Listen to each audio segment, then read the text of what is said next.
विश्वगुरु श्री संत श्रेष्ठ निवृत्तीनाथ महाराज यांच्या आषाढी वारी आणि याच आषाढी वारीसाठी पूर्ण वर्षभर वारकऱ्यांमध्ये एक उत्साहाचं वातावरण असतं। आषाढी वारी आली की वारकऱ्यांची लगबग सुरू होते ती आषाढी वारीच्या तयारीसाठी। आता आषाढी वारीचा अंतिम टप्पा आलेला आहे। वारे जे ते आता पंढरपूरच्या दिशेने या वेशीवरती येऊन पोहोचलेले आहे।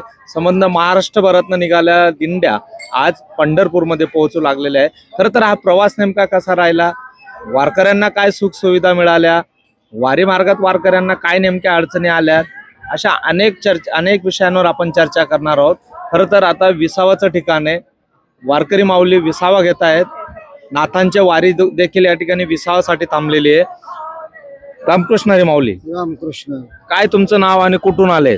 माझं नाव पिराजी महाराज बोडके, पिंपळगाव निपाणी आणि गोदामाई पायी दिंडी 16 क्रमांक 45 यांच्यामध्ये मी चालत असतो।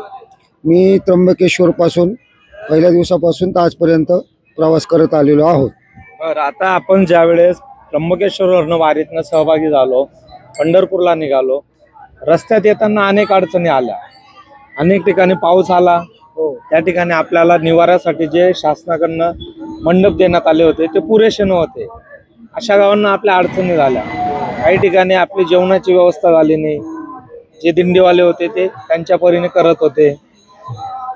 याच सुख सुविधा जर बघितल्या, ज्ञानेश्वर माऊलींच्या पालखीमध्ये वारकऱ्यांना कुठलीही अडचण येते, कसं पाहता तुम्ही? मला काय वाटतं? मला असं वाटतं जसं माऊलीकडून सुखसुविधा दिल्या जातात त्याचप्रमाणे विश्वगुरु निवृत्तीनाथ महाराज पायी दिंडी सोहळ्याला त्या सुखसुविधा मिळाल्या पाहिजे अशी माझी अपेक्षा आहे आणि ती शासनानं पूर्ण केली पाहिजे।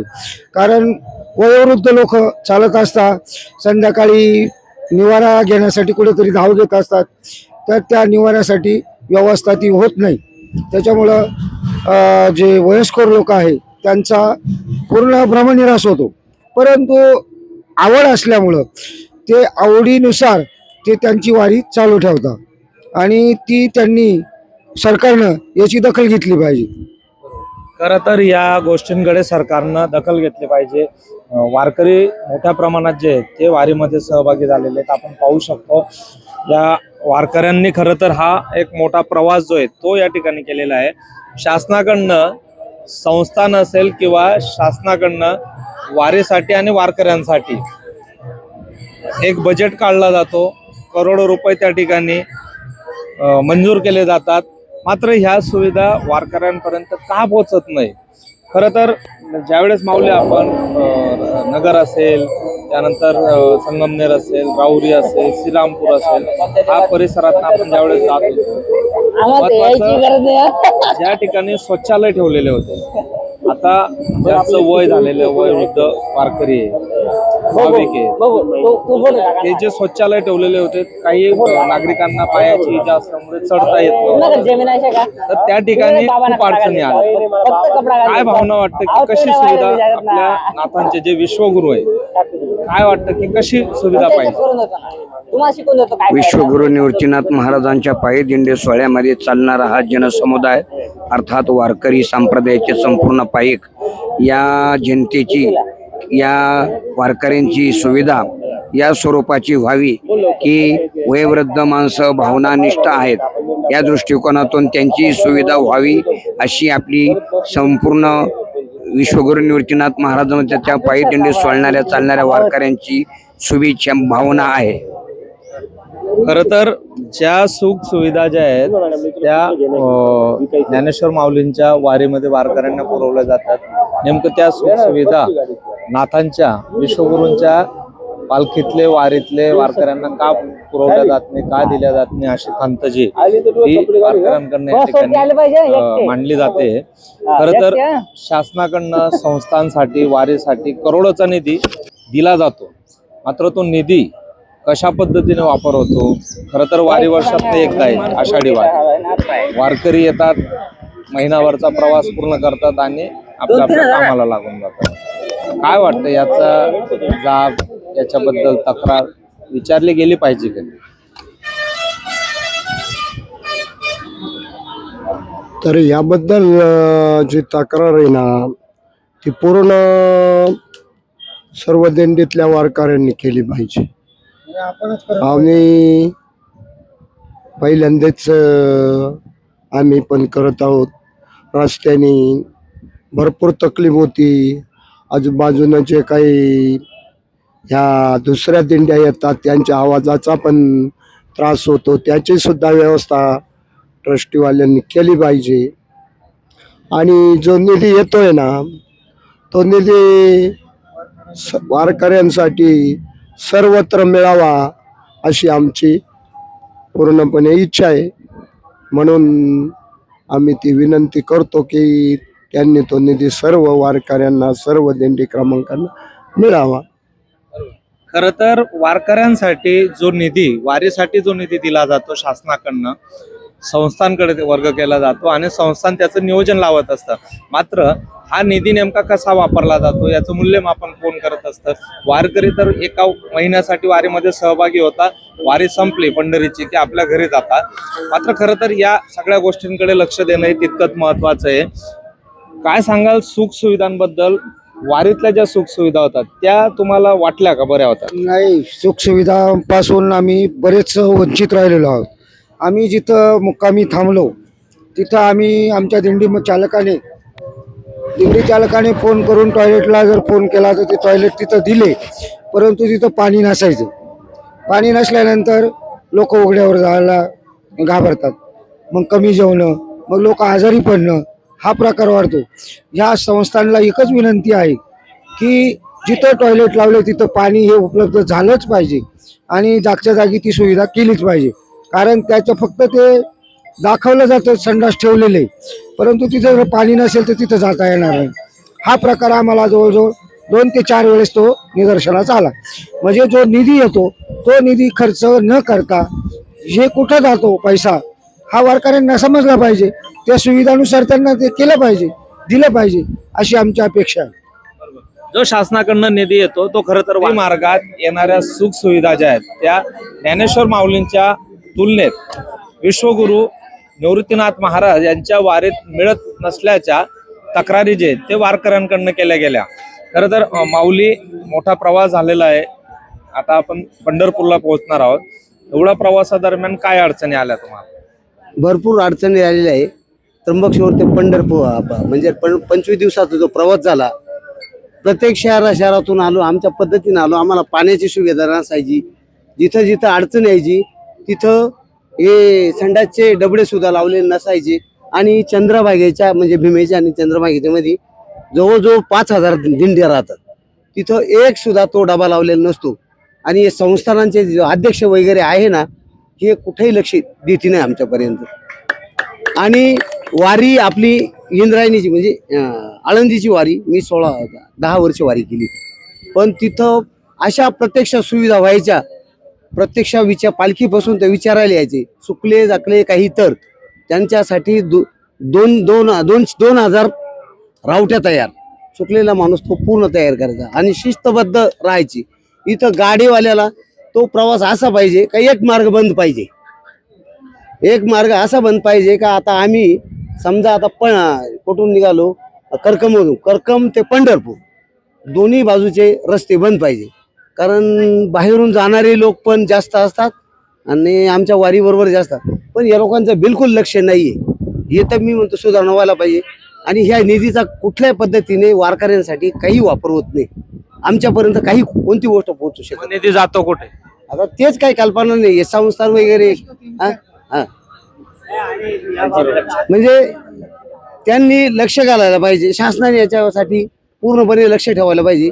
हा निधी तिथून पास करतानाच कशा पद्धतीने पास केला पाहिजे, वारकऱ्यांचा विचार करून केला पाहिजे, असं एक माझं म्हणणं आहे. माझी पूर्ण कळकळी विनंती आहे सरकारला का बाबा वारकरी काय करतात, 25 दिवस येतात, 30 दिवस येतात आणि आपले घरापर्यंत जातात. याचा कुठला विचार करी जात नाही. नाहीतर आळंदी ते पंढरपूर जाणाऱ्या वाऱ्या आहे ना, त्यांना प्रत्येक दिंडी संस्थानांना काहीतरी मानधन दिले जाते. बरोबर. खरं तर टॉयलेट जिथे तिथे हा ते इकडे सांगा टॉयलेटची साफसफाईची व्यवस्था नाही, दवाखान्यांची चांगल्या पद्धतीने लक्ष नाही. खर तर या ठिकाणी संस्थांकडनं जे आहे ते संस्थांकडनं या सगळ्या गोष्टींकडे लक्ष दिलं गेलं पाहिजे. काय नेमक्या अडचणी आल्या? मी नाशिक निवृत्तीनाथ महाराजांच्या दिंडीमध्ये आहे. जशी माऊलीची दिंडी निघते आणि आणखीन दुसरी तुकाराम महाराजांची दिंडी निघते, त्याकडे शासनाचं एकदमच लक्ष राहतं. आणि आहे विश्वगुरु हे दादा, हे सर्वांचे दादा गुरु आहे, श्रेष्ठ आहे, यांच्याकडे तर कोणाचं लक्ष राहत नाही. हे राजकीय लोक फक्त त्यांचा खेळ मांडतात की जेणेकरून फोटो सेशन करतात. आमच्या दादाच्या याच्यात कोणत्याही मीडियाला कोणी दाखवत नाही की दादाची दिंडी कोणत्या ठिकाणी प्रस्थान झालं, कुठे आले, केव्हा आले, किती पोचले, कसे वारकरी आहे, कसे चालतात, याच्याकडे कोणत्याही सरकारचं लक्ष नाही. आणि विश्वासाचं पण लक्ष नाही. जिथे जिथे टॉयलेट राहतात, आज मी पाहिलं जिथे जिथे टॉयलेट राहतात ते पूर्ण पाण्याने भरलेले राहतात. मग कुठे बसायचं टॉयलेटला, ही एक समस्या आहे. त्यांचे दरवाजे पाहिले का कसे तुटलेले, काय आहे? तुम्ही असं म्हणताय ज्यावेळेस वारीचं प्रस्थान नाशिक मध्ये होतं, त्र्यंबकेश्वर मधून नाथांची वारी निघते, त्यावेळेस तर त्या ठिकाणी मोठ्या प्रमाणात कॅमेरे असतात, फोटो काढले जातात. ते पण मीडियापर्यंत पोहोचतच नाही. ती फक्त दिसायला मीडिया धरते की संस्था विश्वस्त आणि विश्वस्त फोटो काढायच्या याच्यात असतात, रथामध्ये फोटो काढतात, त्यांची प्रसिद्धी मिळवतात. असं बाकीचं वारकऱ्यांकडे लक्ष द्यायला पाहिजे. हा महत्वाचा मुद्दा आहे. वारकरी कसे चालतात, कुठे थांबतात, पाऊस किती लागतो, त्याचं कोणाकडे लक्ष नाही. असं काही ठिकाणी आजपर्यंत आता 3 दिवस पाण्याचा कंदर परिते, इतके वारकरी जाम झाले पाण्याने, कुठे झोपायला सुद्धा जागा नसते त्यांना. एवढ्या चिखल, एवढ्या याच्या चिखलातून वारकरी हा विठ्ठलाच्या दर्शनासाठी असलेला राहतो.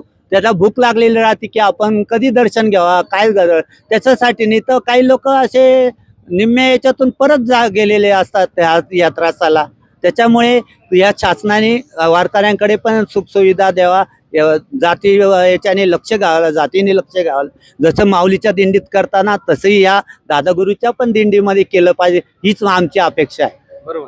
खर तर इतर दिंड्यांकडे जो खर्च केला जातो, ज्या सुख सुविधा दिल्या जातात, त्या विश्वगुरु आणि सर्वात ज्येष्ठ बंधू नाथांच्या वारीमध्ये नेमका हा दुजाभाव का केला जातो, असा आरोप जो आहे, अशी खंत जी आहे ती वारकरी व्यक्त करतायत. माऊली, खर तर शासनाकडनं भरपूर निधी दिला जातो असं सांगितलं जातं. शासन म्हणतं पांडुरंग आमचा आहे, वामटकांचा राजा म्हणजे पांडुरंग आहे. तर त्या पांडुरंगाच्या आषाढी वारीसाठी करोडो रुपयाचा निधी दिला जातो. त्या प्रकारे सुख सुविधा भेटता का? नाही. प्रथमतः तुम्ही ह्या मूळ विषयाला वाचा फोडली, त्याबद्दल तुमच्या चॅनलचे आभार आणि रामकृष्ण हरी. आम्ही सर्व वारकरी या वारीमध्ये जर नसलो तर विश्वस्त एकटे चालू शकत नाही रथ घेऊन. म्हणून विश्वस्त फक्त स्वागताला मोठेपणा घ्यायला फक्त पुढं मागं गाडीनं 4 व्हीलरमध्ये फिरतात. बाकी मूळ प्रश्नाला जो वारकऱ्यांचा जो प्रश्न आहे ना, तो कोणीच आजपर्यंत सोडवला नाही. आणि आमच्या ग्रामीण भागामध्ये एक म्हण प्रचलित आहे, बैल मोठा ओढीत आहे आणि घोडे घास खाते. आम्ही जर वारकरी नसतो ना तर हा रथ पुढं नाही जाणार, एकटे नेऊ शकत नाही विश्वस्त. हा मूळ प्रश्न आमचा वारकऱ्यांचा आहे. आरोग्याच्या सुविधा आणि राहण्याच्या, पाण्याच्या. त्या दिवशी तुम्ही बघितलं असेल फडणवीस साहेबांचा आरोग्य रथ आहे, त्यांच्या नावाची पाटी लावलेली आहे. त्या टँकरमधून पाणी दाखवलं एक वारकऱ्यांनी, अक्षरशः गढूळ पाणी आहे, पिण्यासारखं पाणी नाही. ते सोशल मीडियाला आहे बघा. अशी जर परिस्थिती असेल तर वारीचा जो कोट्यावधी रुपयाचा जो खर्च आहे ना, तो पूर्ण पाण्यात आहे. फक्त नावाला दाखवायचं का आम्ही शासनाच्या तिजोरीतून एवढे पैसे तुम्हाला विश्वस्तांना दिले, पण विश्वस्त 1 रुपयाचा हिशोबही देते नाही आणि सुविधा सुद्धा दाखवते नाही. हिशोबाची काही गरज नाही आम्हाला. आता मंदिर उभारणीचं काम जे आहे, आपल्या नाथांचं त्र्यंबकेश्वरचं मंदिरचं काम चालू आहे गेल्या अनेक वर्षापासून. त्याच्यासाठी ज्या गावाला मुक्काम असेल त्या ठिकाणी संस्थांकडनं सरळ हाताने दान मागितलं जात आहे. तिकडनं शासनाकडनंही पैसे आलेत किंवा शासनाने पैसे मंजूर केलेत असंही बोललं जात आहे. काय वाटतं, वारकऱ्यांकडनं, भाविकांकडनं कितपत योग्य आहे दान घेऊन मंदिर उभारणं? ज्या कोणाला वाटेल त्याने स्वइच्छेने की दिलं जातं. पण काय वाटतं की बुवा शासनाने दिलेला पैसा मग तो गेला कुठे, तो पैसा येतो मग इकडनं पैसा, म्हणजे कसं वाटतं तुम्हाला? याबाबतही बरोबर आहे तुमचं म्हणणं सर, की शेवटी विश्वस्तांनी पण शासनाचा निधीचा चांगल्या पद्धतीने उपयोग केला पाहिजे. जनतेच्या याच्यावरती स्वइच्छेने जो देईल त्याच्याकडून घ्यावा, पण पुस्तके वाटप पुस्तके निधीचे पुस्तके प्रत्येक ठिकाणी उपलब्ध राहतात, स्वइच्छेने माणूस देतं. परंतु याबाबत आहे ना, त्र्यंबकेश्वरच्या मंदिराचे सर्व शासनाचा निधी हा योग्य प्रकारे हाताळला पाहिजे.